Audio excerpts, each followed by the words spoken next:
digamos, le generó ventas en donde quedaron pendientes de pagos y uno tiene ese saldo a su favor, por ejemplo, estoy dando un ejemplo, y ese saldo a su favor, en el cual la empresa tiene justamente ese derecho a cobrar, puede suceder que no todo lo cobre, porque puede pasar que algunos pasen a ser incobrables, es decir, que uno lo tiene como que el tercero me adeuda, bueno, bien, no pasa nada, bueno, lo tengo primero como un deudor moroso, después veo la posibilidad de si no le hago alguna gestión judicial, hasta después decir, bueno, nada, pasó a ser incobrable. Para poder llegar a eso,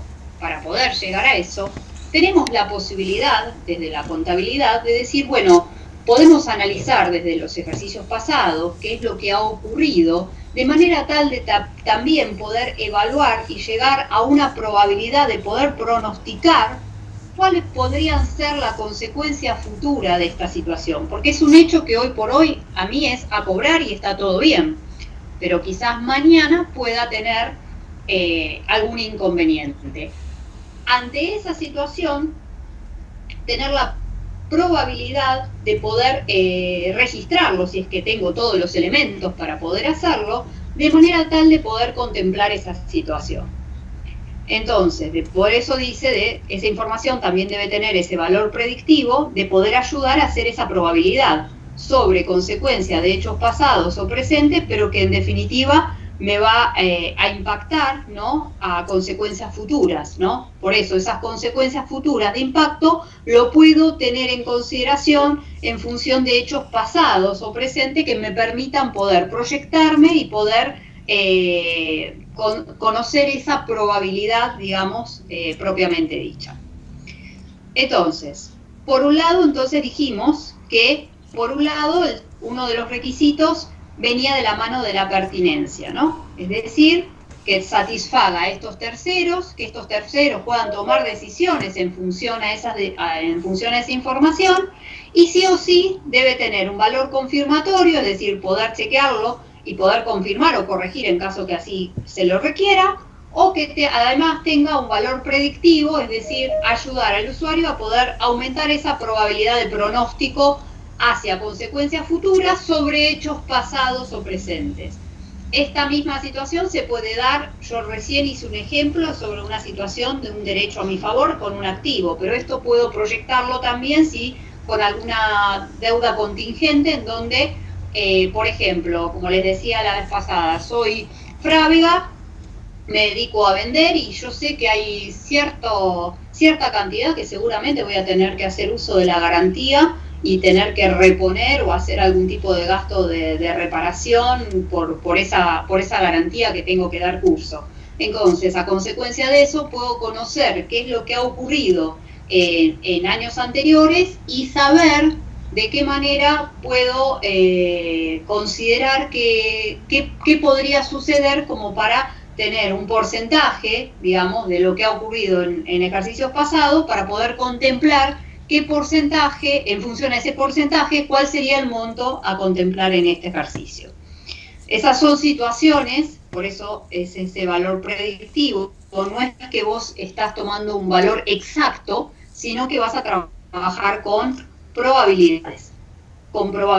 Pero te van a permitir, si contás con los elementos suficientes, poder hacer correctamente una registración, si es que así lo tenés, de manera tal de poder hacer la registración correspondiente. Y si eso no ocurriera, como lo vamos a ver cuando veamos pasivo, va a haber situaciones en donde, por lo menos, si eso no ocurra y la injerencia es importante, ese pasivo contingente, en donde puede ocurrir o no, vamos a hacer, si no tengo la posibilidad de poder hacer la registración correspondiente, vamos a hacer una nota sobre los estados contables indicando lo que ocurre con esa situación.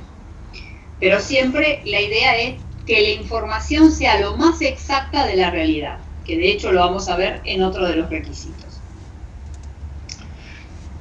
Otro requisito entonces, que también me lleva, es el de confiabilidad. Es decir, que la información tiene que ser confiable, la información tiene que ser creíble. Estos debe ser creíble de manera tal de que pueda tomar decisiones en función a esa información, justamente. Por ende, como esa información tiene que ser creíble para poder tomar decisiones, lo que se pide es que esa información tiene que ser lo más cercano a lo que es la realidad económica. ¿Qué quiere decir eso? Lo más cercano a lo que es la realidad económica. Significa, ¿cuál es la realidad económica? La realidad, la situación real. Entonces, la contabilidad lo que va a tener que tratar de hacer es que sea lo más ajustada posible a esa realidad. Ahora bien, tengamos en cuenta una cosa. Cuando uno dice lo más ajustada posible, no es exactamente tal cual. ¿Por qué? Porque va a haber elementos en donde vamos a tener que trabajar, como decíamos recién, con ciertas estimaciones. Es decir, yo no voy a tener un dato concreto, real, exacto, sino que de alguna manera voy a ir tomando estimaciones, ¿no? A través de alguna probabilidad de algo, de manera tal de, en función a esas estimaciones, poder medir algunas partidas. Entonces, pero eso tengo que tener otra cosa a tener en consideración. Yo puedo tener esta estimación, ¿sí? Pero tratar de que esa información, justamente para que sea confiable, tiene que estar libre de lo que se llama error material. ¿Qué es el error material? Es decir, un error a propósito. Ese es el error material, es decir, un error expuesto desprofeso en el sistema contable. Entonces, justamente, para que como requisito que sea confiable, que esa información sea confiable, tiene que ser creíble y además tiene que estar libre de estos errores materiales, es decir, no que pongo cualquier cosa, y intentar, por eso la palabra es intenta representar la realidad económica, pues no se debe de conocer que hay ciertas estimaciones para medir algunas partidas. Exactamente, es decir, por eso es que se busca que sea confiable. Hay elementos donde lamentablemente no vas a poder cuantificarlo de manera concreta, real, exacta, sino que vas a tener que tomar alguna estimación. Hay elementos para poder tomar esa estimación, perfecto, y que esos elementos estén bien utilizados. A eso es lo que se apunta. Entonces, por eso es que dice intentar representar la realidad económica. La realidad económica es la realidad, es la situación real, que no todas las veces una situación real de operación, de distintas operaciones que puede tener el ente, no todas las veces van a tener implicancias, digamos, en cuanto a registraciones contables. Entonces, cuanto mayor posibilidad de hacer una registración contable, mejor todavía, justamente porque lo que se busca es poder representar esa realidad, justamente, representar esa realidad. Ahora bien, sabiendo que va a haber ciertas partidas en donde va a haber que hacerle estimaciones y en función a eso, que esta información esté libre de error material, es decir, que esté libre de errores desprofeso realizados, ¿no? Esa es la idea. Por eso es que este requisito también depende en parte de la aproximación a esa realidad, que es la realidad que se tiene, y la verificabilidad de esos elementos. Pero ese es el concepto, es decir, por eso se pide que otro de los requisitos es que sea confiable. Para ser confiable tiene que ser creíble para esos usuarios, y para ser creíble es necesario, por un lado, intentar de representar esa realidad de la mejor forma posible, sabiendo que hay ciertas estimaciones que hay que efectuar por ciertas partidas, y además sabiendo que esa información tiene que estar libre de error material. Material quiere decir que es un error, además, digamos, de sustento, de fondo, las dos cosas, de error material. Profe, sí. Hay unos compañeros que se están esperando que la acepten. Ok. No sé por qué les aparece eso, pero ya está. Profesora, sí. ¿Podría poner luego la diapositiva número 2 para sacarle una captura? ¿Cuál es la número 2? No, la diapo número 2. pero está subido en el servicio, ¿eh? Ah, ok, perdón, No sé gracias. les aviso que todo esto, yo como les dije desde el primer día, desde que yo les hablo todo, yo primero se los pasé. Así que está desde ayer en el servicio, sí, sí. Bien, entonces, por eso les decía y les hacía la aclaración que el que estaba subido en el servicio es más completo y tiene otros elementos que no vamos a ver en la clase de hoy, que vamos a ver en clases futuras. Eso es lo que, digamos, quizás no se interpretó lo que quise decir. Bien, entonces, continuamos con los distintos temas a tener en cuenta y que engloban la cuestión vinculada a la confiabilidad, la famosa confiabilidad, ¿no? Que tienen que tener justamente la información contable.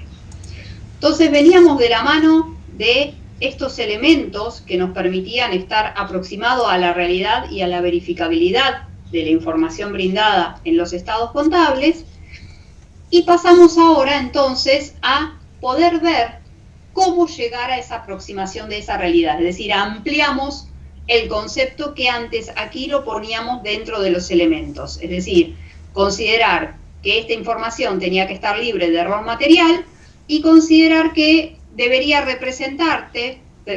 intentar representarse, mejor dicho, la realidad económica por ciertas estimaciones en el cual estaban estipuladas. Perfecto.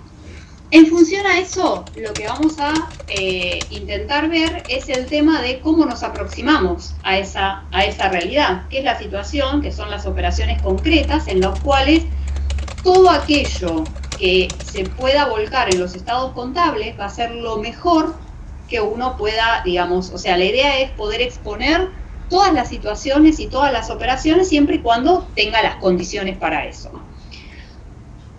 Entonces, por eso también les hago hincapié en cierta terminología para, digamos, entender por qué de los temas.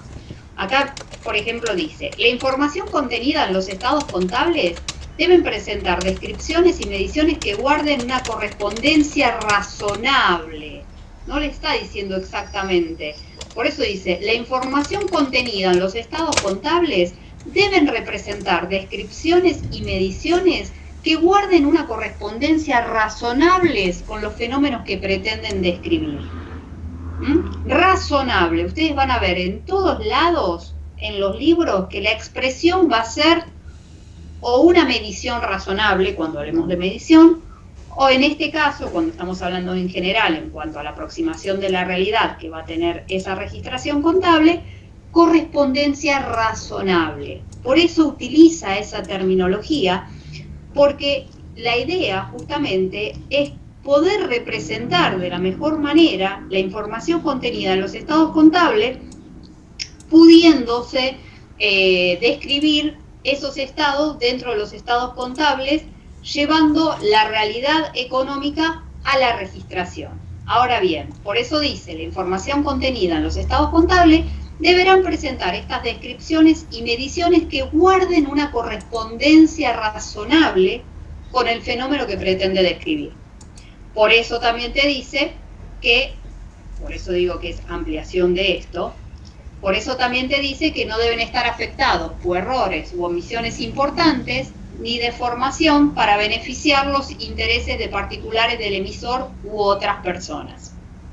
La información se basa en estimaciones, ¿no? Hay ciertas partidas que se van a basar en estimaciones, por eso es que tenés que tener esa aproximación a la realidad.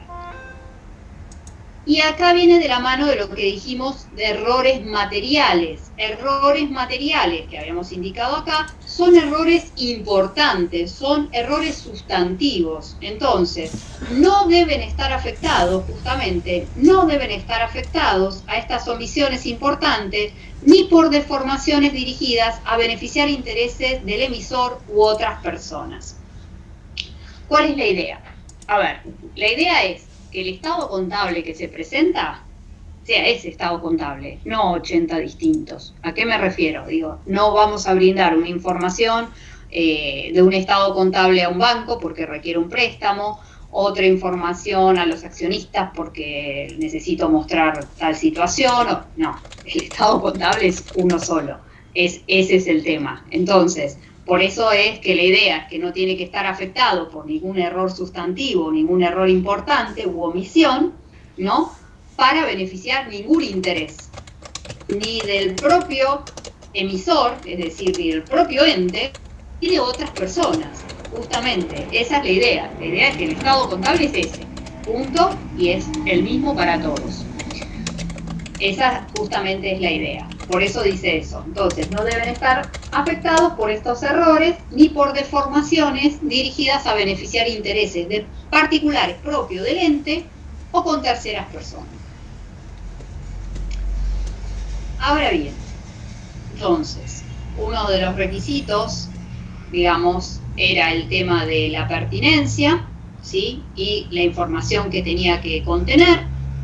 Otro de los temas estaban vinculados a la confiabilidad y la dependencia en la aproximación de la realidad económica y poder verificar esto de manera tal de poder llegar a esta aproximación de la realidad de la mejor forma posible, sabiendo y conociendo de que van a haber partidas en donde vamos a tener que realizar estimaciones porque no va a haber elementos concretos, exactos, para el cual exponer.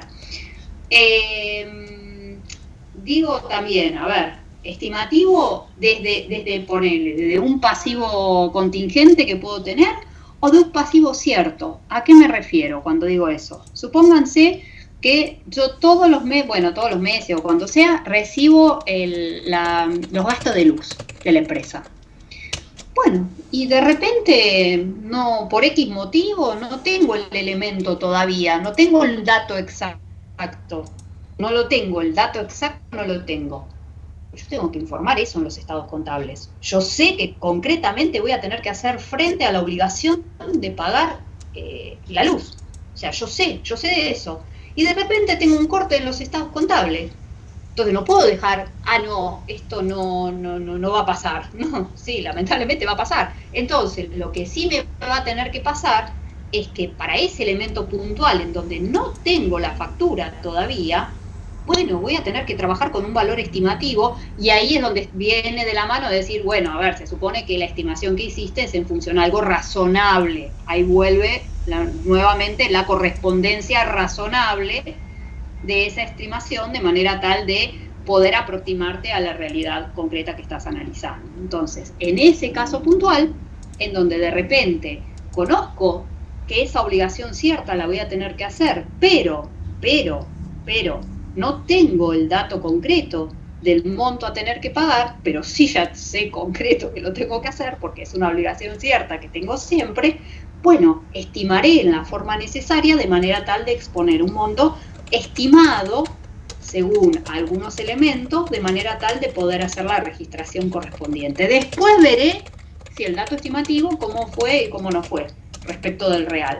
Pero eso no quita que la situación ya estaba imperante antes de ese cierre de los estados contables. Lo único que tenía como problema, digamos, era que no tenía el dato exacto. Entonces, ahí viene de la mano esas estimaciones y ahí viene de la mano el reflejar el tema de la proximidad.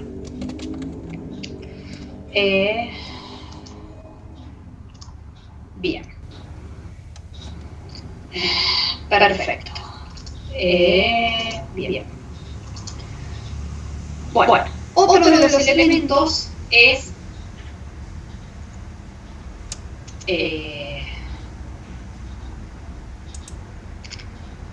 ver, digamos, que viene de la mano de lo mismo, no está cambiando nada, que esas propias, justamente que las propias operaciones y hechos económicos que vamos a registrar en la contabilidad, deberá exponerse, sí o sí, basándose en su sustancia y realidad económica, ¿sí? Y no meramente según la forma legal que corresponda. Si las formas legales no reflejan adecuadamente esos efectos económicos, se debe dar preeminencia a la esencia económica. Es decir, ¿a qué quiere indicar con esto? A ver. Bien. ¿Qué quiere indicar con esto?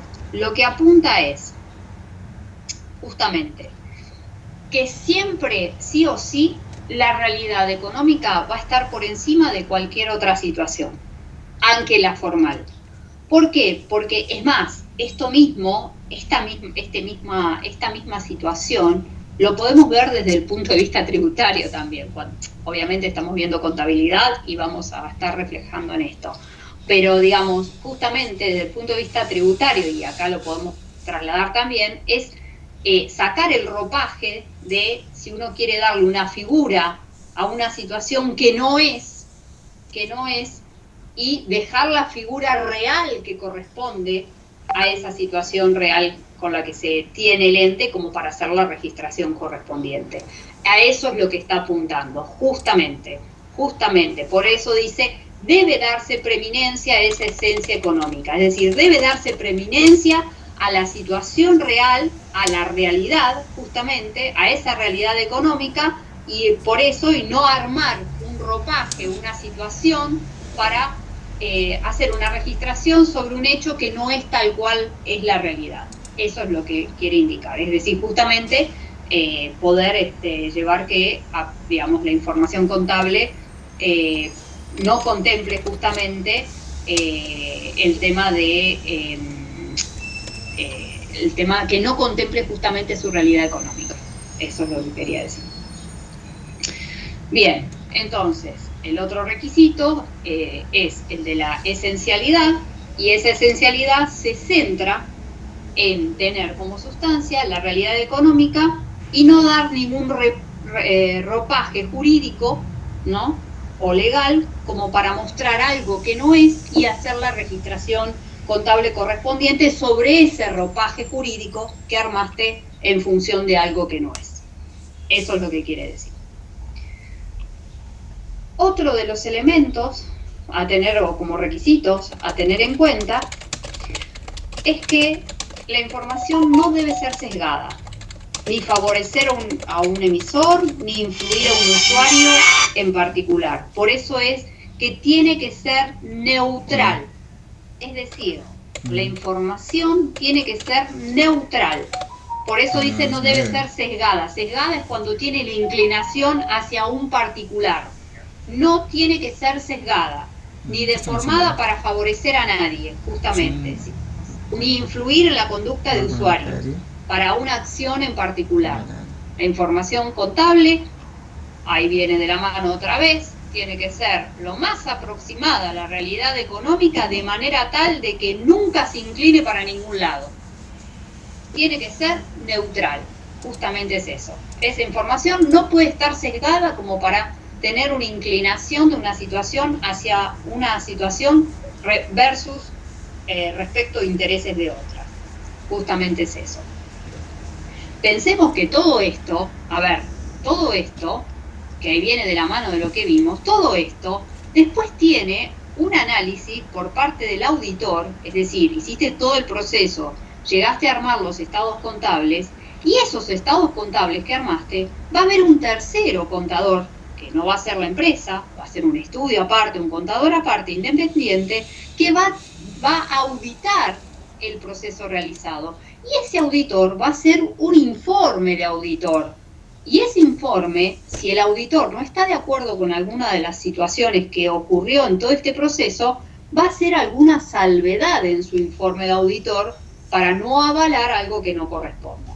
Entonces, todo viene de la mano de lo mismo, es decir, no es que terminé, hice, mostré lo que sea, listo, ya está, no hay ningún problema. No, porque justamente después va a haber un informe de auditor, de hecho van a tener una materia específica de auditoría, aquellos que estudien para contador, en donde van a ver todo otro mundo que comienza después de haber hecho la presentación de esos famosos estados contables.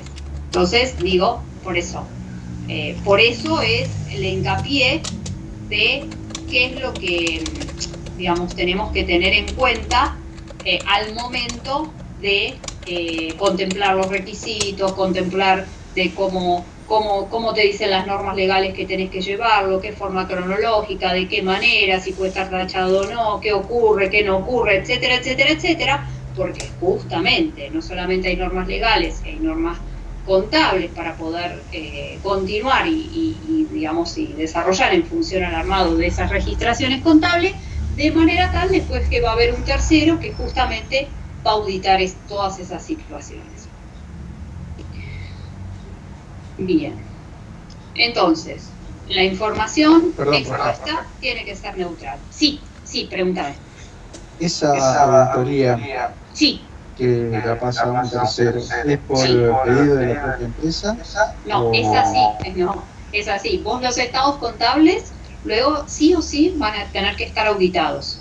Justamente esa es la idea, por eso es que la contabilidad tiene que ser lo más aproximado a la realidad, tenés que armar las estimaciones como corresponde, siempre no armar ese ropaje jurídico que no sea el que corresponde y lo armaste porque te beneficia y hiciste las registraciones que te pareció, etcétera, etcétera, porque todo lo que vos hagas después de todo esto, acá hay una retroalimentación que es el auditor.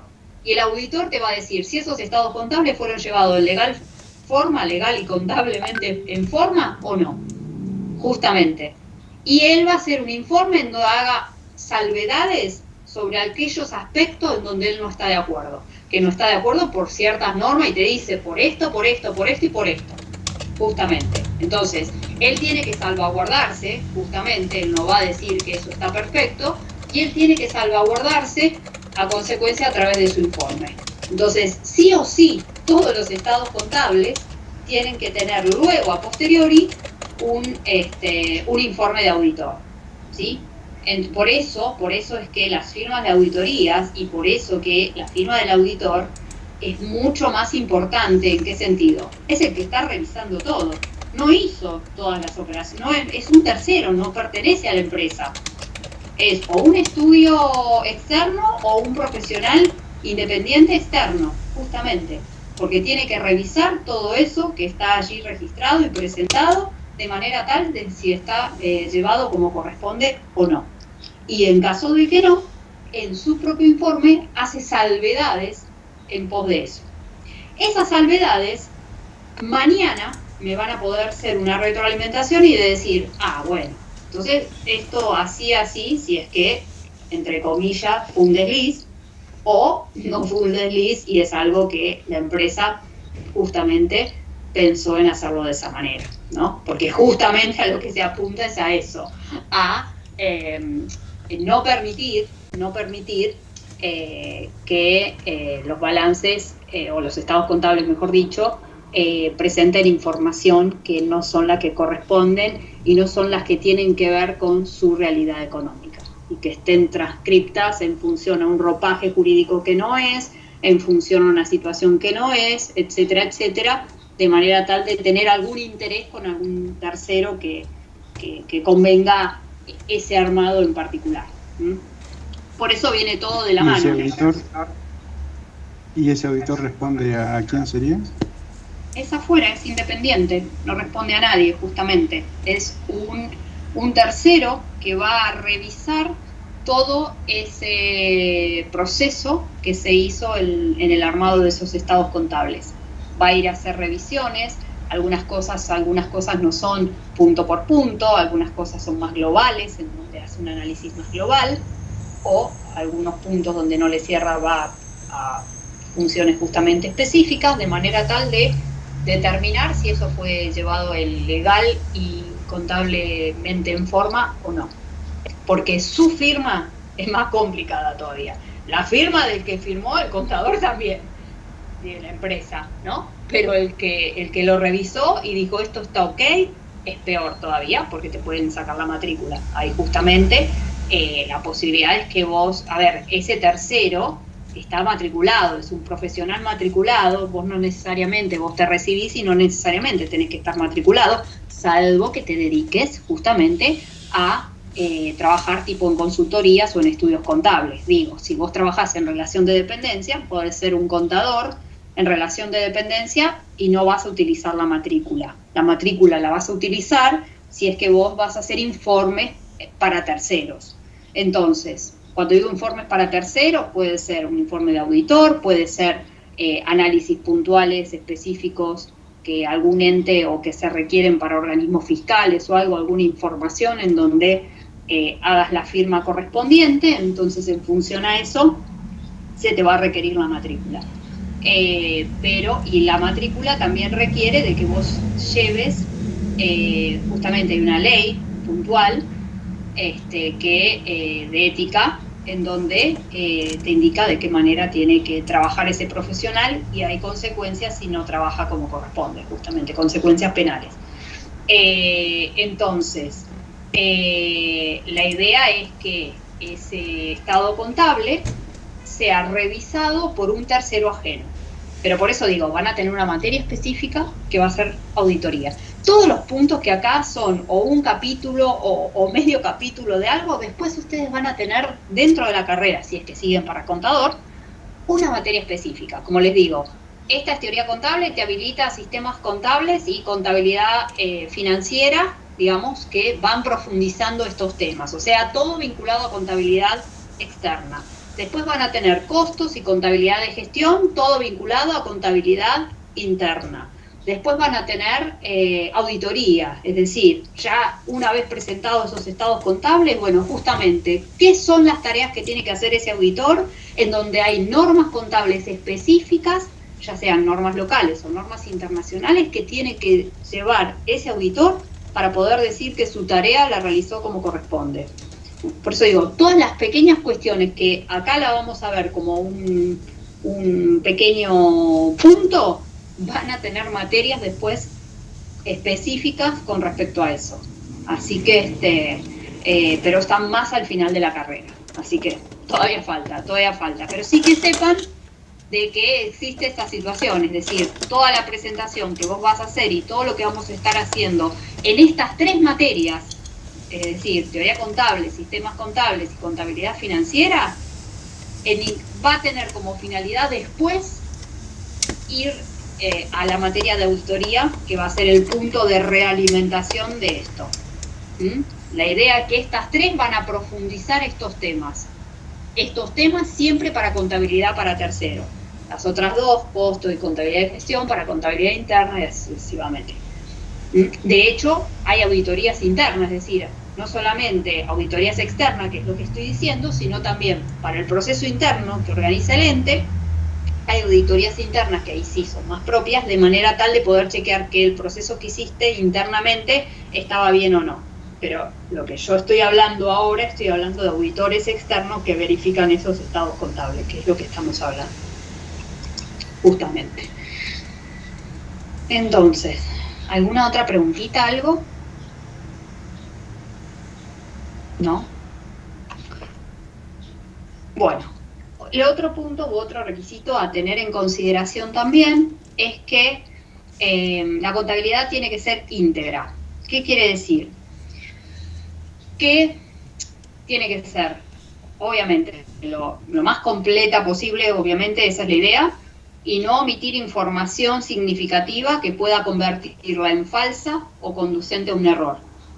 Varias veces, o en algunos lugares, van a ver lo que se llamaba antiguamente como balance falso, en donde ha pasado muchas veces, en donde entes han presentado estados contables que no eran los que correspondían, y bueno, y dio lugar a todas cuestiones penales a consecuencia de eso. Entonces, lo que se busca es que sea lo más, digamos, que la información contable sea íntegra, de forma tal de ser lo más completa posible, en donde se aproxime a esa realidad, y que en función a eso no se omita ninguna información que sea importante para dar algo que podría dar lugar, mejor dicho, que podría dar lugar a información falsa o conducente a algún error para la toma de decisiones posterior que haces en función a eso, ¿sí?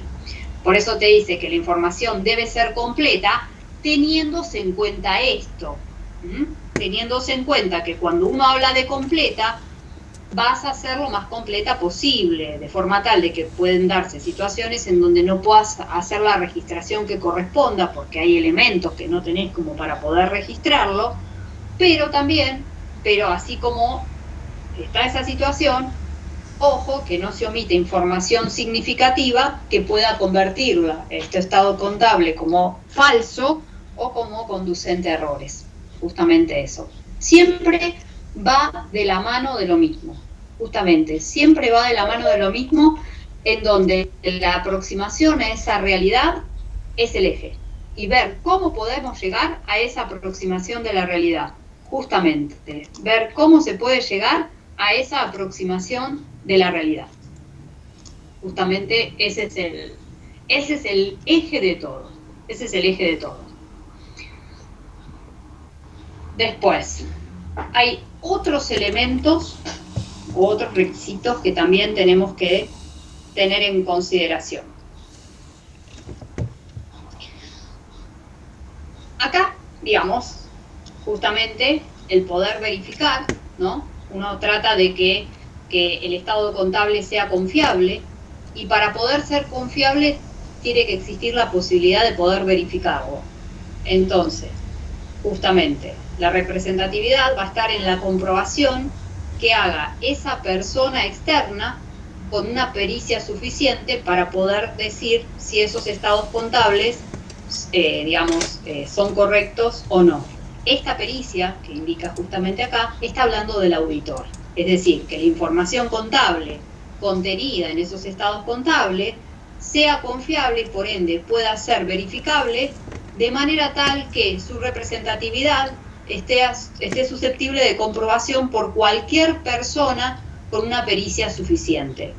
Acá no solamente es el auditor, sino terceros, pero también el auditor, las dos cosas. Es decir, terceros que puedan verificar. Cuando digo terceros son, no sé, el banco, la accionista, quien quiera ver esos estados contables de manera tal de que se pueda comprobar y se pueda verificar que esa información allí brindada es confiable. Justamente eso. Esa es la idea, por eso se busca la verificabilidad y la forma de poder verificar, ¿no? Y de poder comprobar que la información allí expuesta es confiable y que esa comprobación pueda ser realizado por cualquier persona, no solamente la técnica, a la técnica se le suma, pero por cualquier persona con pericia suficiente. Ese es otro de los temas a tener en consideración en cuanto a los requisitos que tienen que tener esta contabilidad.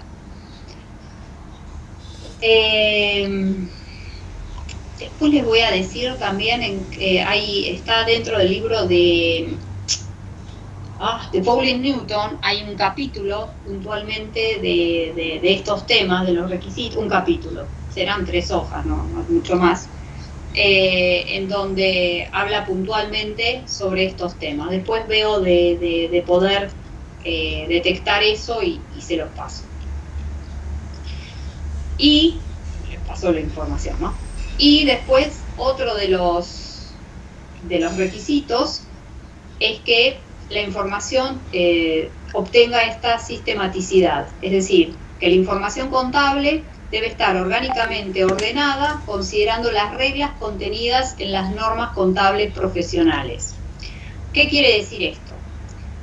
Que la información contable esté orgánicamente ordenada es porque tiene que llevar una forma, un orden, justamente, y ese orden lo va a estipular las reglas contenidas en las normas contables profesionales.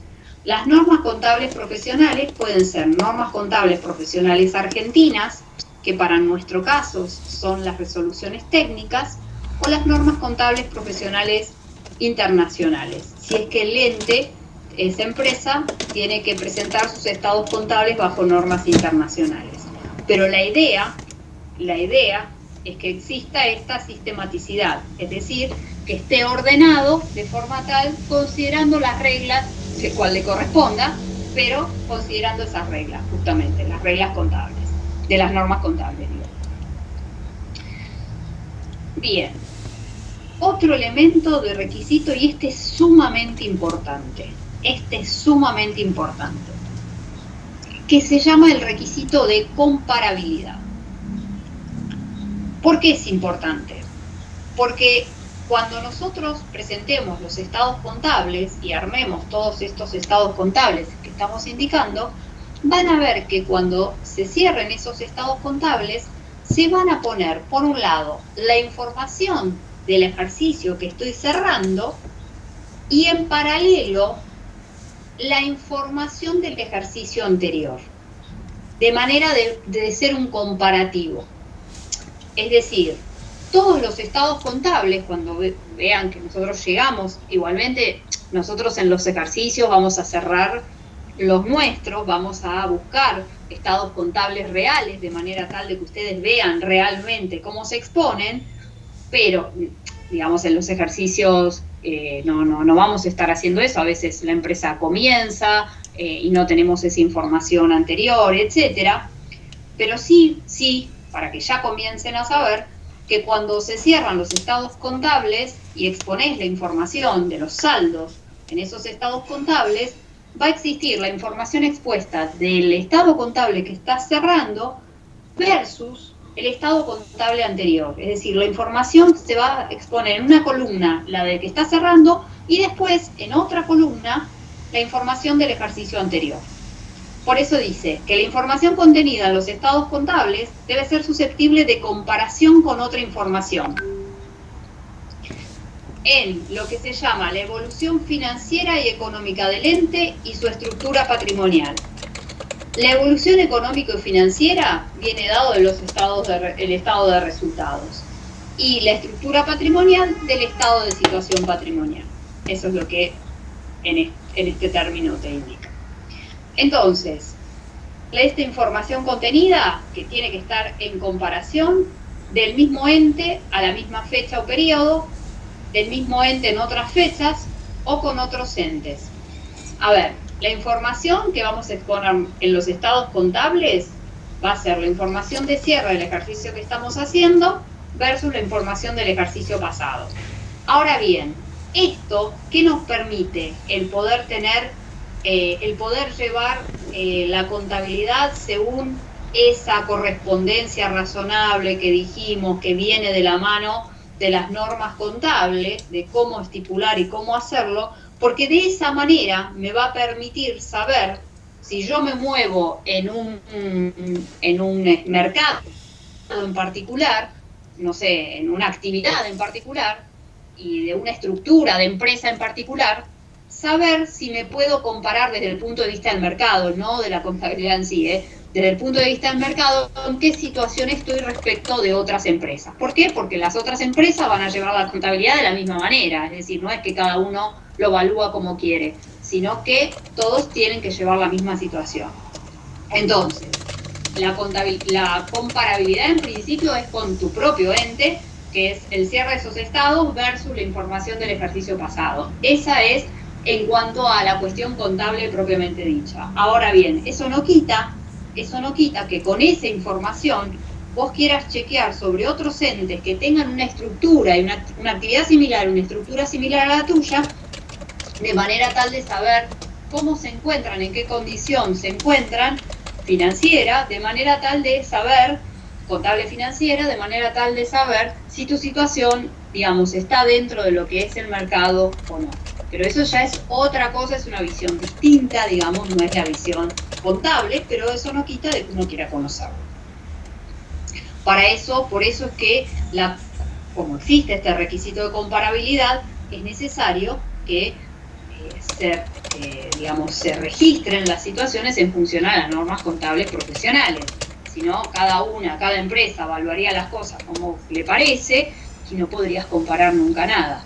Entonces, no, justamente, la idea es que justamente en pos de eso sí se lo puede hacer. Y otro requisito a tener en consideración es que sea clara, es decir, que eso te permita la lectura por parte de terceros que no necesariamente, es decir, cuando digo terceros son usuarios, no necesariamente tengan un lenguaje específico, no necesariamente tengan que ser contadores, de manera tal que, sin perjuicio de ello, puedan entender esa información allí brindada y que puedan entender en qué situación se encuentra ese estado contable de esa empresa en particular, justamente por eso. Pero por eso vuelvo a repetir que uno de los elementos de mayor importancia como requisito es esto, que de hecho están en las normas contables profesionales, que te indica la posibilidad, no, la idea en que vos tenés que presentar ese estado contable cerrando tu cierre correspondiente y al mismo tiempo en la otra columna la información correspondiente al ejercicio pasado.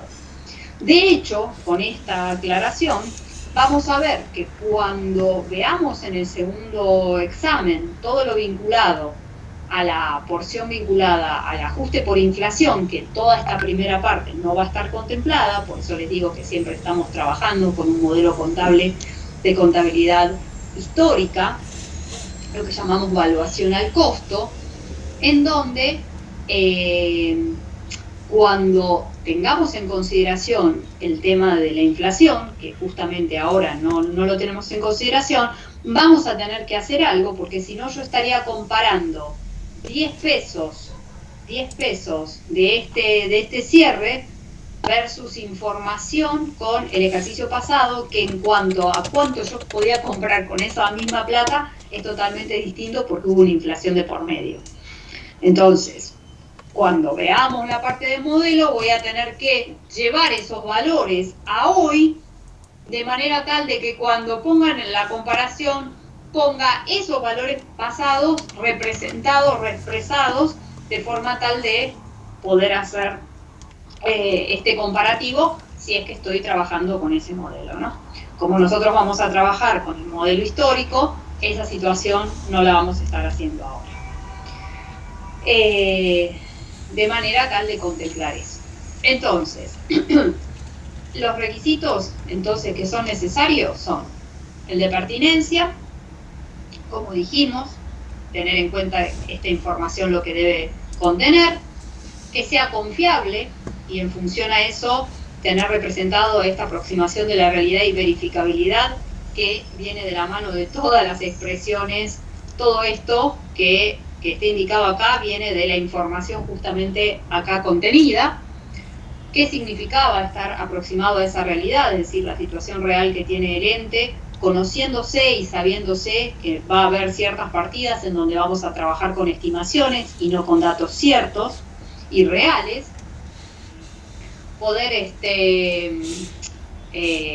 Poder contemplar, digamos, que ese estado contable tiene que ser un estado contable neutral, no estar sesgado para ningún interés en particular, que tiene que ser íntegro, ¿no? Y que no tiene que convertirlo en falso o conducente a error porque falte información adrede, ¿no? Información significativa o omisión de información adrede. Y también, como tener en consideración estos otros elementos de verificabilidad, en donde poder ser verificada la información brindada en esos estados contables, no solamente por el auditor, que sería el técnico especialista, sino por cualquier otra persona con pericia suficiente que pueda interpretar de que esa información brindada allí es confiable. Y recordar que es sumamente importante, el de comparabilidad, que de hecho van a ver que se presentan los estados contables de esa manera. Vamos a ver estados contables reales en donde van a ver cómo están expuestos. ¿Alguna duda, alguna consulta respecto a los requisitos? Porque después les voy a decir puntualmente dónde pueden también tomarlo de Fowler o elementos que puedo tomar de ahí de manera tal de poder ampliarles un poquito este tema. ¿Alguna duda, alguna consulta? No. Bien, entonces, pasamos entonces, ahora sí, vamos a querer empezar, no empezamos, porque de hecho no empezamos todavía, vamos a querer empezar con la información necesaria para poder comenzar a trabajar a partir de la semana que viene con variaciones patrimoniales. Entonces, a ver, Nosotros dijimos cuando comenzamos, y esta es documentación comercial o documentación respaldatoria, ¿sí? Esa es la idea. Nosotros dijimos cuando comenzamos, es el mismo proceso, es el mismo, que cambia de color, pero es lo mismo. Nosotros cuando comenzamos en el sistema de información contable, dijimos que todo esto era lo que necesitamos para hacer todo el proceso y poder llegar al output de información contable, ya sea interna o hacia terceros. Ahora bien, y también dijimos que siempre en primer medida, ahora todo en el primer tramo, íbamos a enfocarnos en contabilidad hacia terceros. Ahora bien, hay que tener en cuenta que para poder pasar al procesamiento en sí, es decir, que estos elementos del contexto, o estos elementos de entrada, mejor dicho, que pueden provenir del contexto o pueden provenir de las operaciones propiamente dichas que realice el ente, sí o sí va a tener que estar basada o a requerir de una documentación de respaldo. Es decir, yo puedo tener situaciones que se presenten, pero si yo no tengo una documentación que respalde esa registración, no la voy a poder realizar. Ese es el punto. Toda registración contable que realicemos por las operaciones que realice el ente va a tener que tener asociada una documentación de respaldo. Cuando yo digo compré la mercadería, no importa, la pagué, la dejé de pagar, lo que sea, quiere decir que yo tengo la factura de lo que compré, por ejemplo. Cuando yo digo tuve un gasto de mantenimiento por la cuenta bancaria, voy a hacer la correspondiente registración contable relacionado a ese gasto de mantenimiento de la cuenta bancaria. ¿Y qué voy a tener? El extracto bancario que me indique esa disminución en mi cuenta bancaria a consecuencia de ese mantenimiento. Es decir, todo lo que voy a ir registrando, de hecho ahora vamos a ir viendo más punto por punto, ¿no? Digo, estoy dando ejemplos, digo, no sé, creo la cuenta bancaria, digamos, o hago un depósito, ¿no? Hago un depósito bancario. Bueno, voy a tener que tener la documentación respaldatoria de ese depósito que estoy realizando. O sea, todo lo que las operaciones que realice el ente tiene que tener como correlato, esa documentación respaldatoria, justamente. Esa documentación respaldatoria para, en función a esos elementos, más la documentación respaldatoria, ahí empiezo a ver si esos elementos corresponden o no para hacer registraciones correspondientes. Pero si no tengo esto, ni siquiera pasé a lo que sería la etapa del procesamiento. Entonces, dijimos que estos datos, ¿no? Estos hechos, requieren de comprobantes. Esto es lo que voy a necesitar. Voy a necesitar tener comprobantes.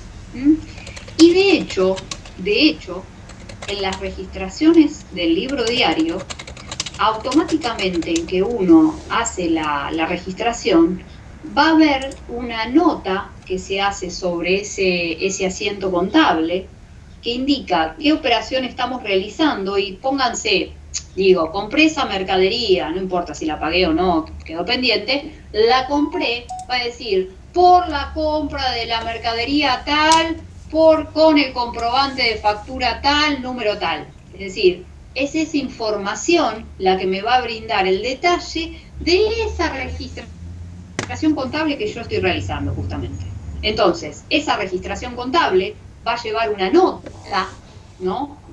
de esa registración correspondiente, y esa pequeña nota que hace referencia a lo que uno está registrando, no viene de la mano, no es ni nada más ni nada menos de venir de la mano de esa documentación respaldatoria que asocia ese hecho en particular.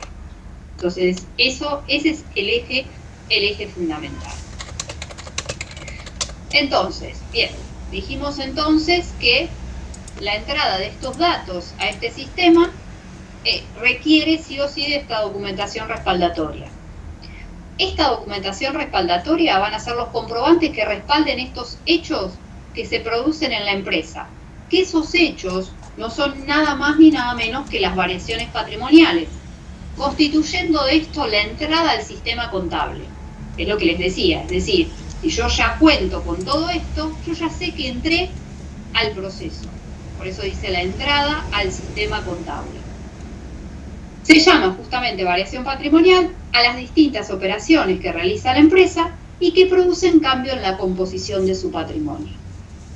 Entonces, estos comprobantes van a ser lo que van a respaldar estos hechos que produce la empresa y que va a ser los elementos necesarios para poder hacer las registraciones correspondientes como ingreso a ese sistema contable de procesamiento. Entonces, vamos a ver que podemos clasificarlas a esta documentación respaldatoria como alguna documentación comercial, otras vinculadas a contratos u otras comprobantes creados propios por la organización. ¿Por qué? Porque va a haber situaciones que sean de origen interno o que sean de origen externo. Es decir, las que son de interno, estos comprobantes creados por la organización, es porque son de origen interno y son confeccionados y emitidos por el ente para su uso interno dentro del ente, por actividades propias del ente, para la toma de decisiones interna del ente.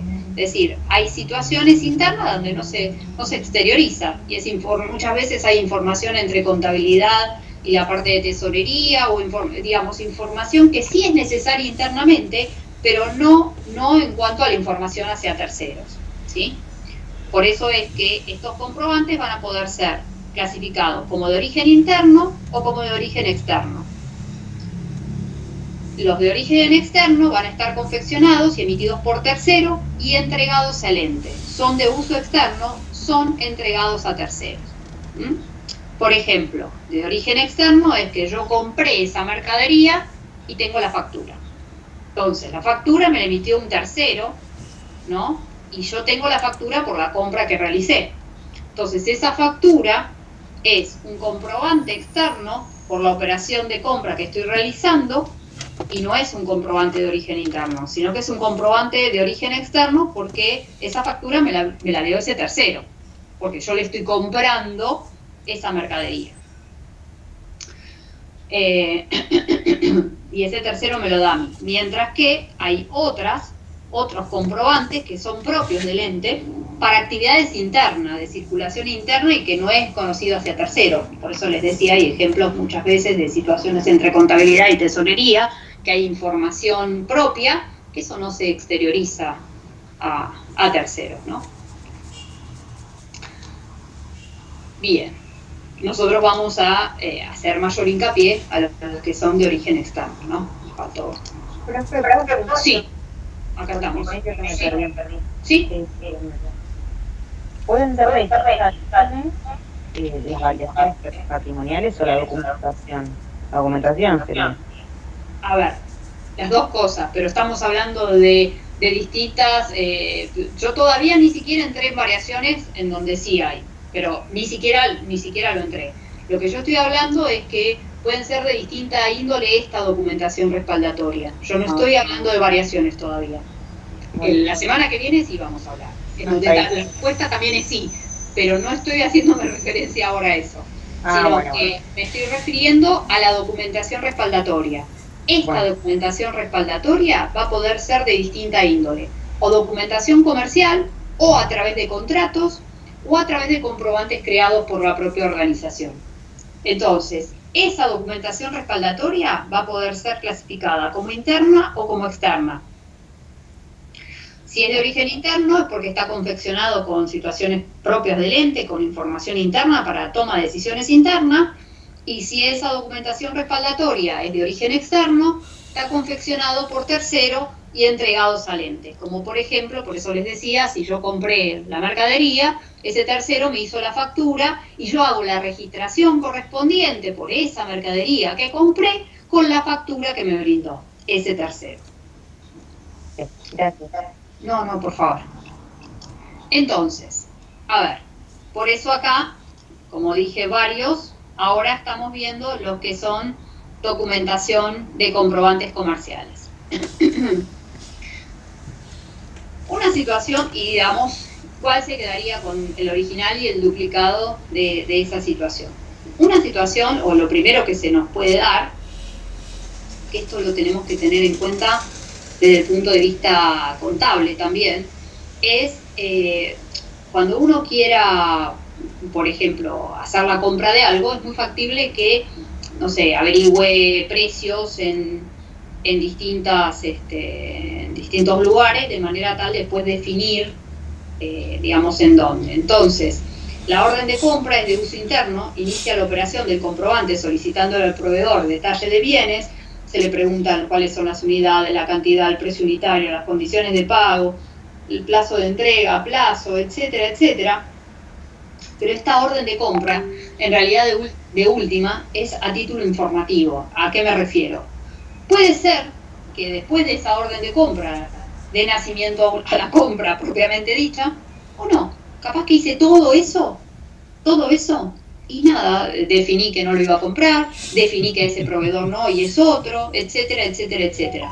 Entonces, por ejemplo, este comprobante comercial, este comprobante externo, que sería la orden de compra, ¿no? Que, digamos, externo me refiero comprobante comercial, la orden de compra justamente es de uso interno, no es externa, justamente eso, es de uso interno, que inicia la operación de compra solicitando algo, ¿no? Ese uso o esa operación de compra solicitando al proveedor detalle de bienes, unidades, forma de plazo, entrega, etcétera, etcétera, etcétera, esa operación propiamente dicha, la de la orden de compra, desde el punto de vista contable, no va a dar lugar a una registración correspondiente. Y vamos a ver la semana que viene el por qué. ¿Por qué no va a dar lugar? Hay ciertos elementos que todavía no vimos necesarios para que esto ocurra. Pero que viene de la mano de que más que nada es una consulta y no de la situación en sí. Cuando digo la situación en sí es porque en definitiva la compré y me la están entregando. Ahí sí porque ya es otra situación.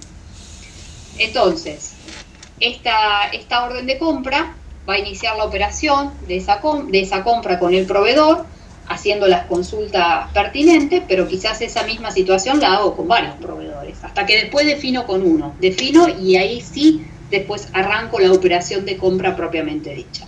A eso me refiero. Bien, y acá les voy a ir indicando quién tiene que emitir el original y quién se queda con el duplicado de cada una de las situaciones que vamos a ir analizando. Ahora bien, voy a esta última, después voy a la del medio. Ahora bien, yo puedo decir, bueno, hice la orden de compra, consulté con varios proveedores hasta que definí, sí, voy a comprar esto a tal. Perfecto. Una vez que definí que voy a comprar a tal, ¿qué ocurre? Me hacen la entrega de ese bien. Entonces, en realidad, en ese momento donde se me hace entrega del bien, se perfecciona el hecho con esa entrega, en donde la documentación respaldatoria que me va a dar lugar a eso, la documentación respaldatoria va a ser justamente la factura. La factura va a ser el documento que respalde esa operación de compra-venta o de prestación de servicios. Ahora vamos a ver un ejemplo también de lo que digo. Allí se detalla el artículo, la cantidad, el precio unitario total y la condición de pago asociado a esta operación de compra. ¿Por qué digo de venta o de servicios? Un ejemplo muy sencillo. Ustedes son contadores y prestan un servicio a una empresa. Servicio contable, todos los meses les prestan un servicio. Finalizado el mes, ustedes van a emitir una factura para poder cobrar los honorarios correspondientes por el servicio que prestan. Entonces, justamente, la emisión de esa factura hacia la empresa es a consecuencia del servicio que prestaron en todo el mes. Entonces, la factura es la que va a dar lugar, ya mirándolo del otro lado, del lado de la empresa, va a dar lugar a tener que hacer la registración correspondiente, no solamente uno va a hacer la registración correspondiente porque hay otro elemento que todavía no vimos, pero al margen, que tiene que ver con un concepto sumamente importante que vamos a ver la semana que viene con variaciones, Pero al margen de eso, la entrega justamente de esa factura es la que me permite saber cuánto le tengo que pagar a ese profesional que me prestó el servicio todos los meses, todo el mes. O puede ser la factura por la compra-venta de un bien, la compra de esa mercadería que dice. Entonces, compré esa mercadería, en donde con la cantidad de unidades que planteé, no sé, el precio, ahí se va a indicar el precio unitario que tiene, el precio total, va a indicar cuáles fueron las condiciones de pago que se realizó, etcétera, etcétera, etcétera. Entonces, esa factura, justamente, es la documentación respaldatoria de esa operación de compra-venta. Así como dice la compra, puede ser la venta. Estoy del otro lado, pero justamente, digamos, la factura es la que va a entrar en juego. Y acá simplemente para que sepan que pueden haber distintos tipos de facturas. Pueden ser facturas A, facturas B o facturas C. No importa. No importa el detalle de esto. Simplemente que puede haber distintos tipos de facturas. Ahora bien, lo que también ocurre al momento en que se hace la entrega es, propiamente dicha, es otra documentación respaldatoria que es el remito. Es decir, este es el documento que produce la entrega propiamente de los bienes y que perfecciona justamente la operación de compra-venta. Se detalla en el mismo el artículo, la cantidad, pero no tiene precio y lleva la conformidad del comprador. Es decir, es donde digo, sí, era esa cantidad y tal cosa. Exacto, esto es lo que yo quería. Ese es el remito. El remito es lo que es la documentación respaldatoria que perfecciona justamente la operación de compra-venta. Entonces, cuando compré esa mercadería, voy a tener seguramente el remito por la entrega de los bienes, porque se perfeccionó la entrega, se perfeccionó el hecho, se perfeccionó la entrega de bienes, y además de ese remito, voy a tener la factura. Ahora bien, ¿quién tiene cada uno de los comprobantes? Si se queda con el original el comprador y se queda con el duplicado el vendedor, por ejemplo, en lo que es la operación de compra, ¿no? Y acá les voy a ir diciendo entonces cada una de esas situaciones con quién se queda con el original y quién se queda con el duplicado de esa operación que estamos analizando, ¿no? Entonces, por un lado dijimos que teníamos la orden de compra, que es cuando estoy iniciando el proceso, pero no lo estoy iniciando desde uso interno, pero no lo inicié, digamos, en cuanto a la compra en sí, sino que estoy iniciando el proceso de orden de compra. Mientras que cuando ya sí, la compra propiamente dicha, ya ahí sí voy a tener la compra propiamente dicha, no, la entrega de esa compra propiamente dicha, voy a tener justamente el remito, que va a ser la documentación respaldatoria de la entrega de esos bienes que perfeccionaron la operación que estamos realizando. Justamente en ese remito se va a detallar cuál es el artículo, cuál es la cantidad, no contiene precio y lleva la conformidad del comprador. De hecho, todo esto que estamos viendo, la clase que viene, cuando tengan con Matías, van a ver, digamos, bajada de todos estos elementos que estamos viendo ahora. Es decir, van a haber facturas, van a haber remitos, etcétera, etcétera, etcétera. Ahora lo que estamos viendo son las distintas situaciones que se pueden presentar como comprobante o de documentación respaldatoria. Pero digo, va a haber bajada después de eso. Bien. Bien. ¿Qué otros comprobantes tenemos en consideración? Tengamos en cuenta una cosa. Uno habla, digamos, bueno, porque en general, en grandes elementos, vamos a estar hablando de las facturas, que era lo que decía acá. En grandes situaciones vamos a estar hablando de facturas, pero hay ciertos servicios, ciertas situaciones en donde no necesariamente se emitan factura y se emite un ticket que tiene la misma validez y es la documentación respaldatoria sobre esa operación a través de un ticket. De hecho, en muchos lados van a ver que le va a decir como que es un ticket de controlador fiscal, es decir, que tiene justamente la misma entidad en cuanto a documentación respaldatoria que si hubiera sido una factura. Hay ciertas actividades que no necesariamente se emiten facturas, sino que se emiten tickets. Y tienen justamente la misma validez. Entonces, este documento respalda la operación también de compra-venta emitido por una máquina registradora. Debe cumplir esas mismas condiciones que una factura. Ustedes si van, por ejemplo, a una cafetería, no le van a emitir una factura, le van a emitir un ticket. Y ese ticket tiene la misma validez que cualquier otra cosa. O hicieron la compra en una librería de elementos para la empresa. Vayamos a algo más. Bueno, la compra de esos elementos de librería para la empresa le van a dar un ticket. Y ese ticket va a ser la documentación respaldatoria que me va a permitir hacer la registración de esos gastos de librería que hice. Porque voy a tener esos gastos, perfecto. ¿Cuánto gasté en librería? 10 pesos. ¿Puedo haberlo pagado o no? Esa es otra historia, no importa. Vemos después qué pasó. Ajá, ¿y cómo? ¿Qué tengo de documentación respaldatoria? Tengo el ticket. Tengo el ticket que me respalda la operación que realicé justamente, y en función a eso, como tiene la misma validez que una factura, yo puedo hacer la registración correspondiente de esos gastos de librería que tuve.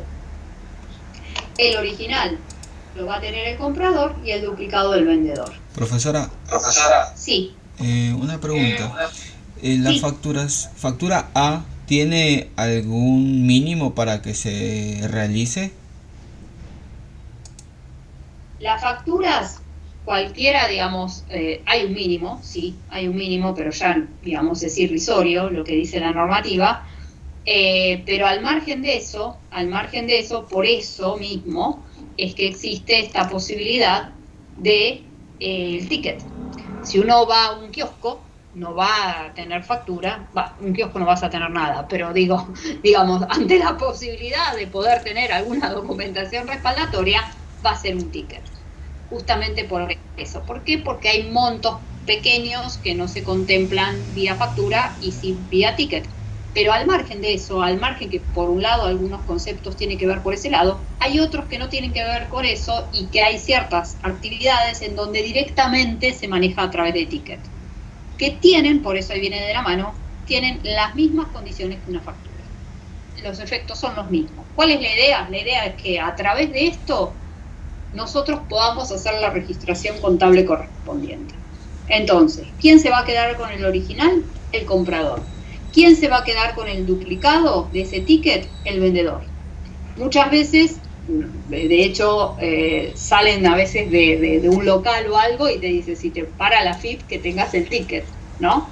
Que tengas el ticket de la compra que realizaste, justamente, ¿no? A ver, vuelvo a repetir, pensándolo si estoy comprando para una empresa, ¿no? Y etcétera, ¿no? Y además, si no fuera, el ticket lo deberías tener. Pero nosotros pensemos que estamos pensando en la contabilidad de un ente, ¿no? Entonces, si se emitió ese ticket y tenemos ese ticket, saber que el original se lo va a quedar el comprador de la situación que estamos haciendo y que el duplicado se lo va a quedar el vendedor de esa operación que estamos realizando. Bien. Ahora bien, nosotros dijimos acá, vamos de nuevo para atrás, nosotros dijimos acá que hicimos una compra, ¿no? Hicimos, no sé, compramos algo, compramos las mercaderías, bueno, hicimos la compra correspondiente y tuvimos la factura correspondiente por esa operación que realizamos. Ahora bien, se pueden dar ciertas situaciones, ¿no? En donde tengamos que modificar la situación original de esta factura. Por X motivo, tengamos que modificar la situación de esta factura. Entonces, se pueden dar, digamos, dos grandes situaciones. una nota de débito que es, digamos, es el documento para incrementar el importe de una factura que tuvo una omisión o un error en la facturación o en donde no se incluyeron intereses, ¿no?, en esa factura indicada, etcétera. Es decir, va a haber un documento que va a hacer modificaciones sobre esta factura original, que cómo se hacen esas modificaciones en más o en menos. Si esas modificaciones que tiene que tener esta factura acá indicada, si es que el documento que se utilizó, digamos, si este documento se utiliza para incrementar el importe de la factura original, incrementar ese importe de la factura por alguna omisión o algún error en la facturación o alguna falta de algún interés, ese documento va a ser una nota de débito. O la otra modificación que puede ocurrir con esa factura es que el documento empleado sea para disminuir el importe de esa factura por alguna omisión, algún error en la facturación o alguna devolución de bienes. ¿Por qué? Porque los bienes que me entregaste no estaban en las condiciones que corresponden. Me entregaste 10, de los cuales 8 estaban bien y 2 te los voy a tener que devolver porque no están en las condiciones que corresponden. Entonces, en definitiva, ahí vas a tener una situación que la facturación te va a decir una cosa y ocurrió una cosa, pero te vas a encontrar con que la situación después va a ser otra porque en realidad estoy devolviendo 2 unidades porque no están en las condiciones que correspondían. Entonces, para hacer esos movimientos en más o en menos, vamos a hacer uso de otro comprobante que es la nota de débito o la nota de crédito. La nota de débito me va a permitir incrementar el importe de esa factura por alguna omisión o algún error que se haya cometido. Y la nota de crédito es el documento que me va a permitir disminuir el importe de esa factura por algún error o alguna facturación o alguna devolución de bienes. Supongamos que yo hice la compra de la factura de 10 pesos por 10 unidades. Hagámosla fácil.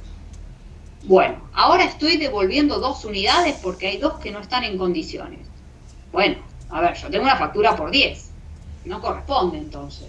Yo voy a tener que tener una situación. ¿Por qué no corresponde? Porque en realidad hay dos unidades que, voy a tener que hacer la devolución. Y si esas unidades voy a tener que hacer la devolución, la realidad es que en mi stock va a quedar 8 unidades. Entonces, para poder afectar a la factura y que la información contable indique lo que realmente sucede, voy a tener que hacer uso de este otro documento llamado nota de crédito que me va a permitir exponer la devolución de estas 2 unidades de bienes por 2 pesos de manera tal que me quede contablemente la situación primero expuesta por la compra por 10 y después expuesta por la registración de la devolución de estas 2 unidades, de manera tal de que me permita dejar expuesta en mi contabilidad que el stock de mi mercadería es de 8 unidades. ¿Por qué? Porque compré 10 y me entraron 10, tuve falla de 2, hice la devolución de esas 2 y la realidad es que tengo 8. Por eso es que ahí cuando siempre hablamos de la registración y que me muestre la realidad, etcétera, etcétera, acá vamos viendo cómo todo está articulado para que eso ocurra. Entonces, en este caso es, si necesito incrementar el importe de la factura por alguna omisión o algún error, el incremento lo voy a hacer a través de notas de débito. Y si necesito hacer alguna devolución, por ejemplo, o disminuir el importe por alguna omisión o devolución, justamente se visualiza más, voy a hacer una nota de crédito. Entonces, en función a esto, vamos viendo quién se queda con el original y quién se queda con el duplicado de esta operación propiamente dicha. Vuelvo a repetir, la idea es justamente que si yo compré 10 unidades a 10 pesos y me encuentro que hay 2 unidades que no están en las condiciones que corresponden, yo voy a hacer la devolución de esas 2 unidades porque no están como corresponden y por ende mi contabilidad va a tener que dejar reflejado que mi stock de mercadería es de 8 y no de 10.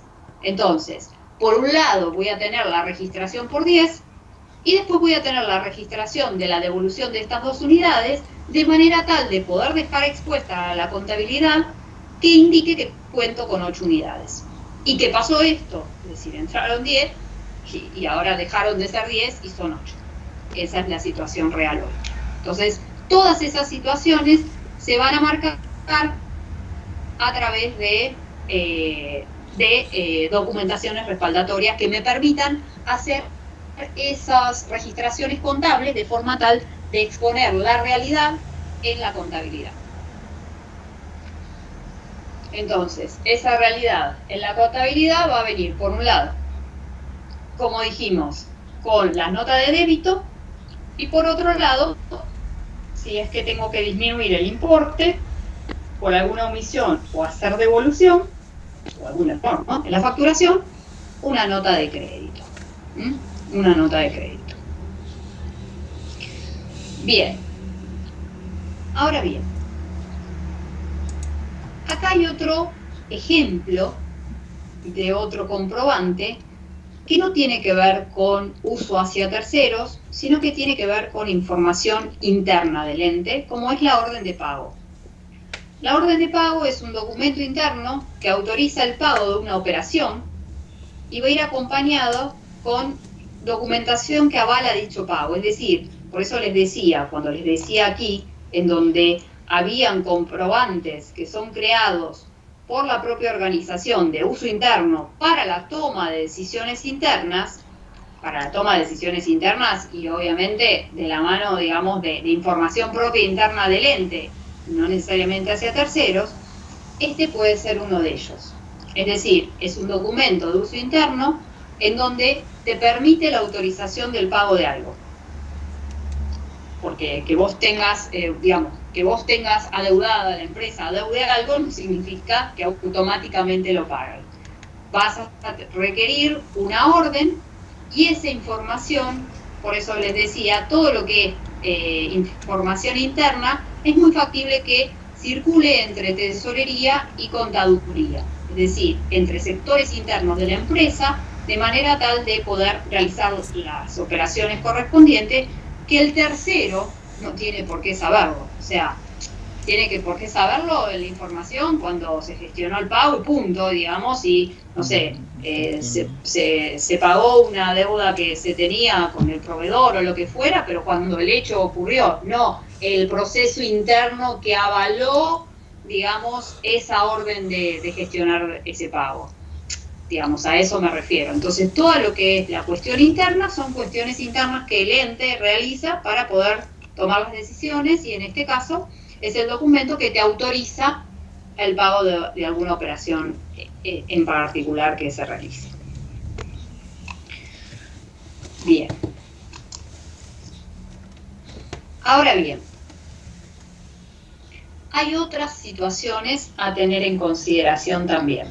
Y de hecho, como elementos o como documentación, y de hecho, ustedes quizás, digamos, cuando, por ejemplo, les hago un ejemplo, se le gestiona el pago, no sé, a un servicio en particular, es decir, se realizó el servicio, el tercero, digamos, el contador. Yo soy la empresa, el contador me prestó el servicio, me envió la factura, con el envío de la factura, yo hice la registración, con el envío no solamente por el envío, por una situación en donde la persona o ese estudio me prestó el servicio por todo ese mes, al cierre de ese mes vamos a hacer la registración correspondiente por ese servicio prestado, que puede estar pago o no, eso es otra historia, pero yo voy a hacer la registración correspondiente por ese servicio prestado. Después va a venir de la mano de decir, bueno, a ver, el tercero me emitió la factura y puedo haberle pagado en ese mismo momento o no. La persona me emitió la factura. Al momento, digamos, cuando efectivamente se gestionó ese pago, ese tercero me brinda un recibo que va a ser un documento que respalde ese pago, el cobro, si estoy del otro lado, que realiza ese responsable de la obligación, de manera tal de describir los comprobantes que así fueron cancelados. Es decir, el contador me manda la factura por el servicio que prestó. Yo hice la registración correspondiente por el servicio prestado en el mes.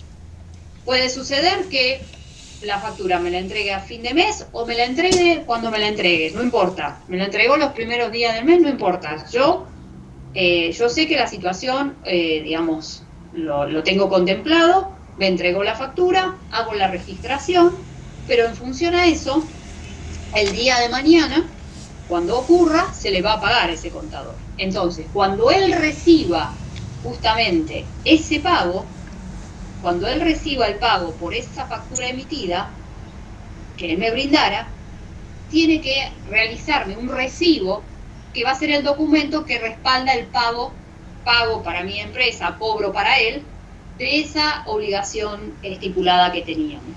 De manera tal de que esos recibos van a ser esos comprobantes de cancelación de esos valores recibidos o entregados.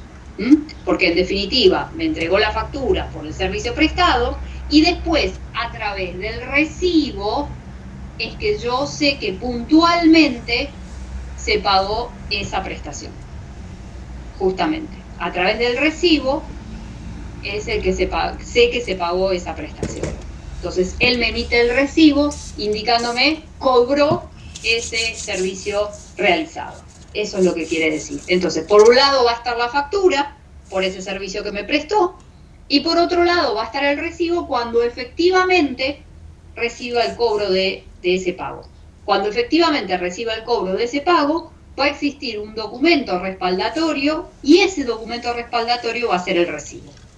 Eso es lo que me va a indicar. Por eso dice que el documento que respalda el pago o el cobro que realiza el responsable de esa obligación es el recibo. Lo que va a describir son esos comprobantes cancelados, los valores recibidos o entregados. Se está refiriendo a eso justamente. Por eso se los puse en un ejemplo como para que se entienda lo que acá está expuesto. Bien.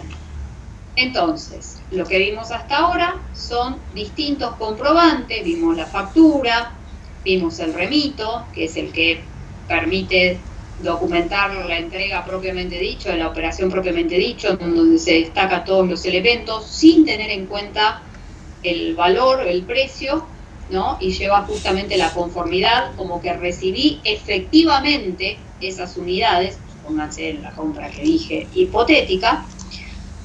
Y vimos otros comprobantes también. El ticket, que muchas veces va de la mano de esa factura que no existe. Hay ciertas actividades que no llevan factura y ya llevan ticket controlador, que es lo mismo que una factura, de manera tal de poder tenerlo como para poder hacer la registración correspondiente.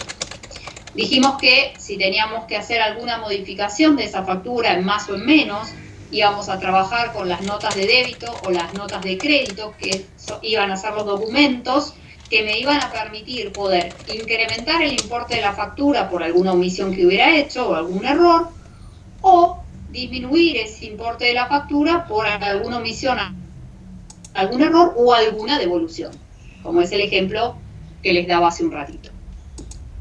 Y esto siempre de la mano de saber a quién se queda con el original y quién se queda con el duplicado de esta operación que estamos analizando. Recién vimos entonces también el tema que si ese famoso supuesto, si el contador me brindó su factura, hice la registración correspondiente a la prestación de servicio y posteriori ese contador recibe el dinero de esos honorarios a consecuencia de esa factura, al momento que él recibe el pago, él va a emitir un recibo que va a ser el documento que respalde ese pago o cobro, dependiendo de qué lado estamos, que realiza el responsable de esa obligación, de manera tal de mostrar esa cancelación de esos valores recibidos o entregados, dependiendo si estoy de un lado o el otro de la operación. Ahora bien, hay otros elementos que vamos a tener en cuenta, que nos va a permitir también contemplarlo en el análisis de las registraciones correspondientes. Otro comprobante es el cheque. ¿Por qué digo? A ver, uno puede comprar esa mercadería, la puede comprar en dinero en efectivo, bien, la puede comprar con cuenta bancaria, digamos, transferencia bancaria con cuenta bancaria, digamos, vía transferencia bancaria, o puede también emitir cheques, ¿no? Puede también emitir cheques, aunque bien, los cheques, y ahora vamos a ver que vamos a tener dos tipos de cheques. Entonces, ¿qué va a hacer el cheque? Va a ser esa orden de pago librada contra un banco con fondos suficientes en esa cuenta bancaria. Y el dato que va a tener ese cheque va a ser la fecha, el importe en números y en letra, y la firma de la persona que está autorizada mediante el registro de la firma en el banco para poder hacer uso de ese cheque. Justamente, hay una persona autorizada que va a permitir, estamos hablando de cheques que emite la propia empresa vinculada a su cuenta bancaria, es decir, cheques que él le emita en función a poder hacer alguna cancelación y para eso tenga que hacer uso de los fondos ubicados en el banco. Por eso dice, orden de pago librada contra un banco con fondos suficientes en la cuenta bancaria o en la cuenta corriente bancaria, justamente, en la cuenta corriente bancaria, como para poder hacer uso de ese cheque. ¿Cuáles son los datos que tiene que tener el cheque? Va a ser justamente la fecha, el importe en números y letra, y la firma de la persona o las personas, porque a veces están en manera conjunta, autorizadas para el registro de la firma en el banco. Ahora bien, tenemos que tener en cuenta dos situaciones, porque hay dos tipos de cheque. Va a haber uno que es cheque al día, que es lo que llamamos cheque con uno al día, que tienen una única fecha de pago y que, digamos, no tiene ningún impedimento para su depósito, digamos, no hay ningún inconveniente. Ahora bien, hay otro cheque distinto, que es el de cobro o pago diferido, en donde estos, digamos, tienen un plazo justamente diferido, poseen, digamos, una fecha de emisión y otra es la fecha de pago, y entre ambas fechas, entre la de emisión y la de pago, puede haber hasta un año, hasta 360 días, puede haber hasta un año. Entonces, eso es lo que se llaman cheques diferidos. Es decir, los cheques comunes, que son los cheques, son los comunes, son los cheques al día, esos son los cheques, mientras que hay otros que son diferidos. ¿Por qué hay que tener en consideración? Más que nada, para saber nosotros, cuando veamos en nuestra contabilidad y reflejemos en nuestros estados contables puntualmente, en el estado de situación patrimonial, la información en función a la rápida movilidad o no, como lo vimos, digamos, en clases pasadas, esto nos va a permitir saber si vamos a estar, que ahí lo vamos a explayar cuando lleguemos a esto, si vamos a estar en un rubro dentro de ese activo o si estamos en otro rubro del activo a consecuencia de esto. Vamos a ver qué son rubros. Hoy todavía no saben lo que quiere decir rubros, pero sí les anticipo que me estoy refiriendo o si tiene más rápida movilidad, como es este, porque es al día, ¿no? O si es diferido, justamente este, en donde el plazo de utilidad del mismo difiere entre la fecha de la emisión y la fecha, digamos, en que voy a hacer uso del mismo.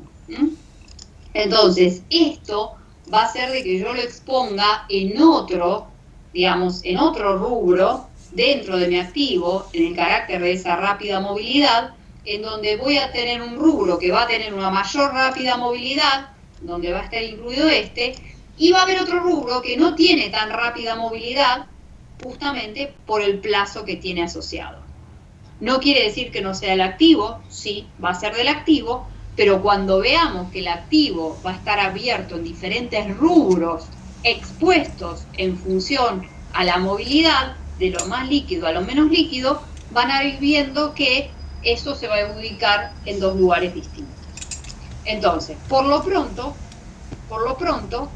saber de que otra de las modalidades o las formas que voy a tener de documentación respaldatoria va a ser la utilización de cheque para poder hacer uso de del monto expuesto en la cuenta corriente bancaria que tiene el ente. La cuenta corriente bancaria se mueve a través de la emisión de esos cheques, y esos cheques pueden estar firmados solo por las personas autorizadas, de manera indistinta o de manera conjunta, según esté estipulado.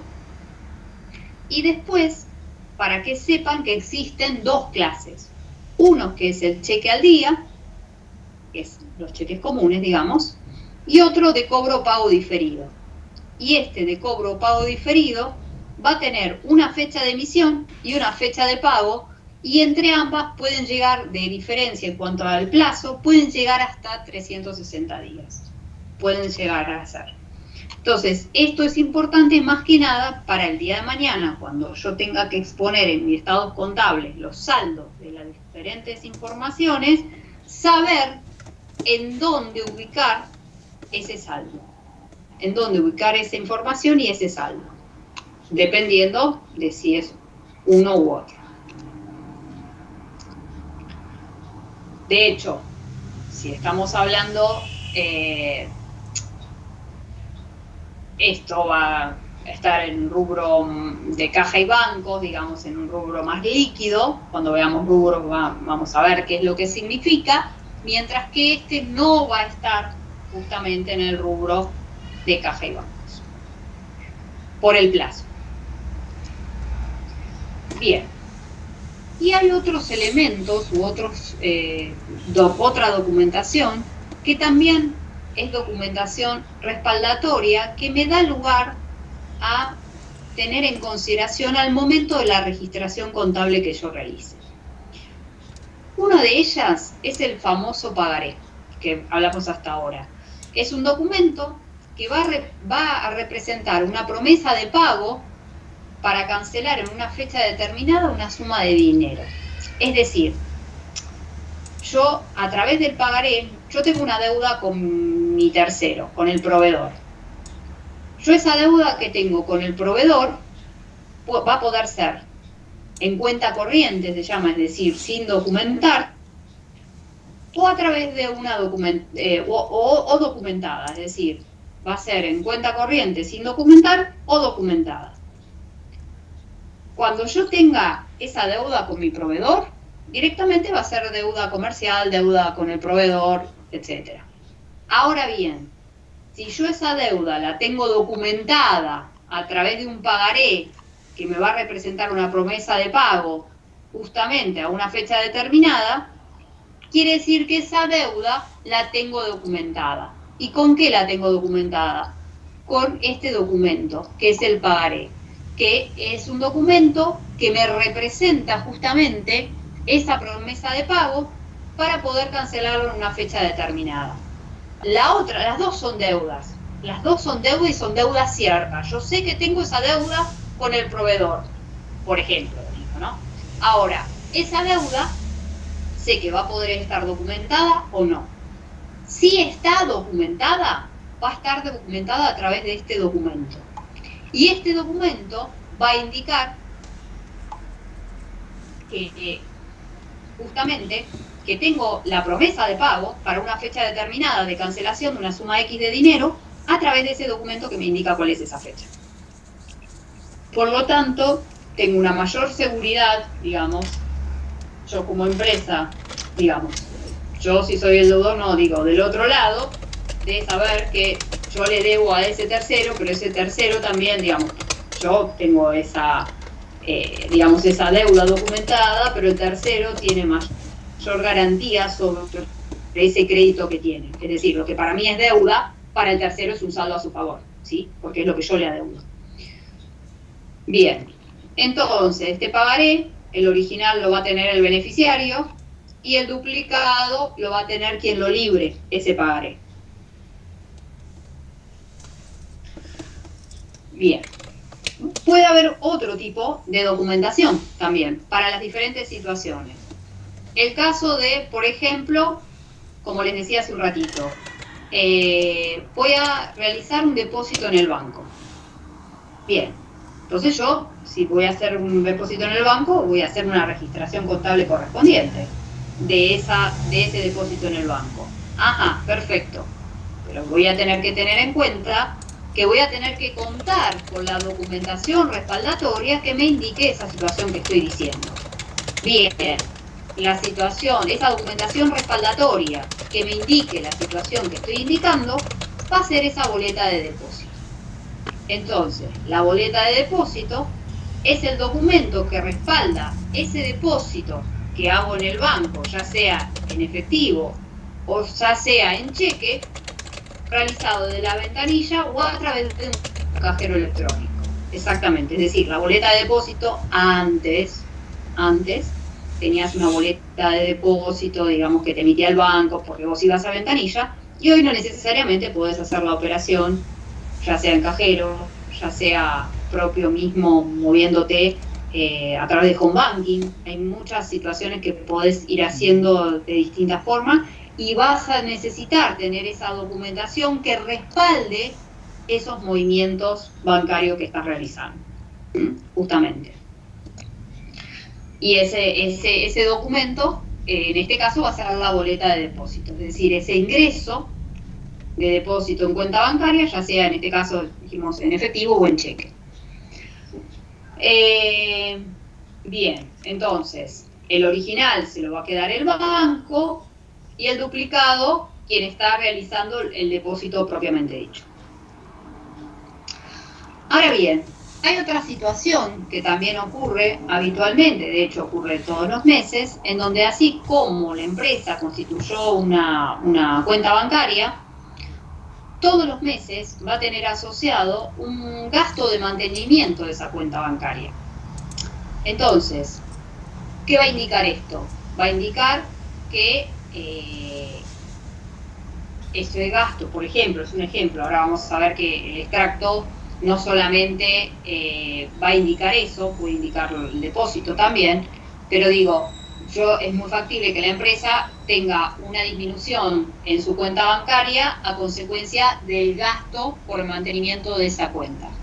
Entonces, voy a tener que reflejar en mi contabilidad que hay un nuevo gasto, que no lo tenía en cuenta, que era el de mantenimiento. Digo, no lo tenía en cuenta, es un decir, ¿no? Pero digo, ¿por qué? Me lo veo reflejado a través del extracto bancario que solicito, y ese extracto bancario va a ser el documento que me va a detallar esos movimientos de depósito y de extracción correspondiente a la cuenta bancaria que realice el ente. En cuanto a los movimientos de depósito, si hice depósito, seguramente tengo otros elementos que también me brindan esa información. Pero si hice extracciones, ¿no? Ya sea, puede ser, si hice extracciones, si el propio, por ejemplo, el propio banco me hace extracciones consecuencia del gasto de mantenimiento, por ejemplo, o lo hago yo, ¿no? Pueden ser las dos cosas, pero me estoy refiriendo a algo de que si no tengo el extracto bancario no me daría cuenta, a eso voy. Entonces, ese gasto de mantenimiento lo voy a detectar y lo voy a conocer a través del extracto bancario, del movimiento que tengo del extracto bancario. Y esa va a ser la documentación respaldatoria que me va a permitir hacer la registración correspondiente, contemplando justamente ese movimiento bancario de disminución por esa extracción. Entonces, vas a hacer mensualmente esa registración contable correspondiente por ese gasto bancario de mantenimiento y vas a tener como documentación respaldatoria el extracto bancario brindado por el ente, en donde justamente te indica que te indica la disminución de tu cuenta bancaria a consecuencia de ese extracto bancario, a consecuencia del mantenimiento de la cuenta bancaria. Y otro elemento, digamos, como para terminar, que digamos, otra de las documentaciones respaldatorias que den lugar a los movimientos, digamos, en cuanto a la registración contable correspondiente, va a venir de la mano, ¿no? De, por ejemplo, si la empresa decide hacer un depósito en plazo fijo. Entonces, si la empresa decide realizar un depósito a plazo fijo, va a contar con un documento emitido por el banco que permita obtener la constancia de ese depósito en dinero efectuado, de manera tal que al vencimiento va a obtener ese monto más un cierto interés. ¿Qué quiero decir con esto? Digo, el ente decide constituir un plazo fijo. La constitución de ese plazo fijo va a dar lugar como documentación respaldatoria a contar con ese depósito de plazo fijo. Pero tengamos en cuenta que ese plazo fijo, yo hoy pongo 10 pesos con la intención que con una tasa que me brinda el banco, al culminar el plazo de ese plazo fijo, 30 días, 60 días, 180 días, lo que sea, el monto que me brinde no va a ser de esos 10 pesos, sino que va a ser de esos 10 pesos más el interés que me asigne a consecuencia de eso. Por el plazo, es decir, por la inmovilidad de ese dinero, y el banco utiliza ese dinero para sus movimientos. Entonces, quiere decir que yo al vencimiento de ese plazo fijo debería recibir no solamente esos 10 pesos en el ejemplo, sino más los intereses asociados, pónganse 11, digo, un peso de interés, de manera tal de que yo deposité 10 pesos en un plazo fijo, pero finalizado el plazo obtuve 11 pesos, un peso de interés.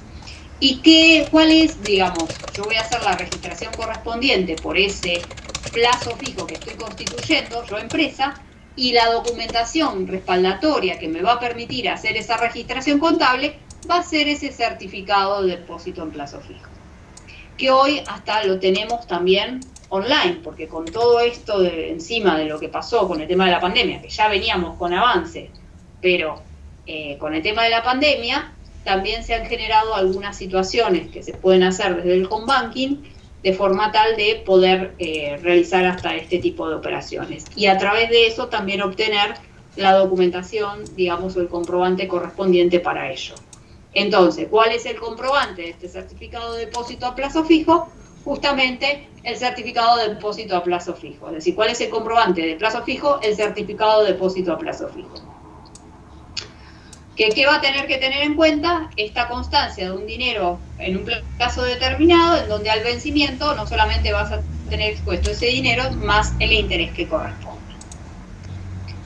Acá lo que vimos entonces son una serie de elementos que pueden ser de documentación respaldatoria de las distintas operaciones que vamos a estar realizando. Seguramente cuando veamos ejercicios se nos planteen nuevas situaciones, pero de manera tal de que tengan una idea de qué es necesario justamente para esto, para lo que empezamos. Todo esto es necesario para poder pasar al procesamiento propiamente dicho. Y para poder pasar a ese procesamiento va a ser necesario que para cada cosa que hagamos tengamos la documentación respaldatoria necesaria para poder registrar las operaciones que el ente nos indica, justamente.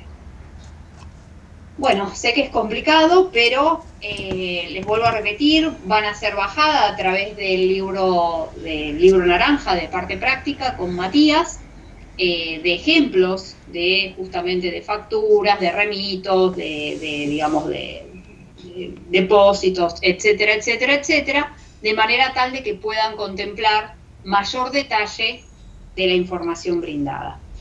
¿Alguna duda con respecto a los requisitos y con respecto a esta documentación respaldatoria en cuanto al concepto en general? ¿A eso me refiero? ¿Podrías repetir el duplicado y el original del cheque? Dale. Perfecto. Ya, me fui. El tema es este.